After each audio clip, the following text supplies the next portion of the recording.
Казвам се Рената, на 20 години съм. Това е моята марка кецове, дизайнерски кецове.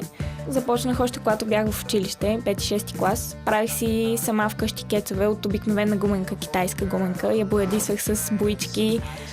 И с първата ми заплата от детската музикална школа, аз съм пианистка по професия и давам уроци по пиано. С първата ми заплата 180 лева си купих един кашон китайски кецове от 10 лева и бои за 50 лева и започнах да боядисвам кецове и си направих фейсбук страница, която се казва Шано Кецове и до ден днешен.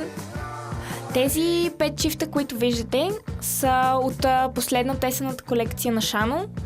Те са върху основата на една много популярна американска марка за кецове, разпространена в цял свят. И всичко е абсолютно променено, сменена е цялата визия, цялата основа на обувката, тя не е вече от плата, от кожа, капси, пера, гумата е боядисана и въобще нещата изглеждат по много различен начин.